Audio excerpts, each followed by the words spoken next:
জুলাই অভ্যুত্থানের সময় সাভারের আশুলিয়ায় ৬ জনের মরদেহ পোড়ানো ও ৭ জনকে হত্যা মামলার প্রধান আসামি সাবেক এমপি সাইফুল ইসলাম ও আশুলিয়ার সাবেক ওসি সায়েদ রনি সহ ৬ জনকে মৃত্যুদণ্ডের আদেশ দিয়েছে ট্রাইব্যুনাল।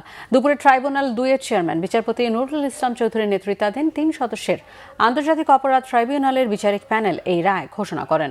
মৃত্যুদণ্ডপ্রাপ্ত অন্য আসামি হলেন এসআই আব্দুল মালিক। মামলায় সাবেক ডিআইজি সৈয়দ নুরুল ইসলাম, রনি ভূঁইয়া, বিশ্বজিৎ সাহা, নির্মল কুমার দাস ও আরাফাত আরজু সহ ৭ জনকে যাবজ্জীবন কারাদণ্ড দেওয়া হয়েছে। তবে রাজসাক্ষী হওয়ায় এএসআই শেখ আফজালুল হককে ক্ষমা করে খালাস দিয়েছে আদালত। এই রায় ঘোষণা সরাসরি সম্প্রচার করে বাংলাদেশ টেলিভিশন। এর আগে গ্রেফতার ৮ আসামিকে হাজির আদালতে করা হয়।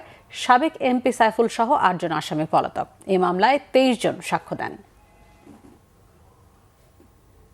তারা হলেন স্থানীয় এমপি, তৎকালীন স্থানীয় এমপি সাইফুল ইসলাম, ওসি আশুলিয়া থানা এএফএম সায়েদ রনি,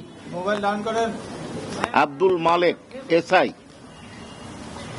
এএসআই বিশ্বজিৎ সাহা, কনস্টেবল মুকুল চোকদার এবং যুবলীগের সদস্য রনি ভূঁইয়া।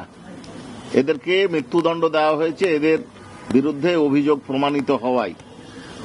লাইফ অর্থাৎ যাবজ্জীবন কারাদণ্ড দেওয়া হয়েছে DIG Syed Nurul Islam, SP Asaduzzaman Ripon, additional SP Abdullahil Kafi, additional SP Shahidul Islam, inspector Masudur Rahman, ইনি ইন্সপেক্টর তদন্ত, inspector operation Nirmal Kumar Das, inspector Arafat Hossain Arju, ডিবির ইন্সপেক্টর।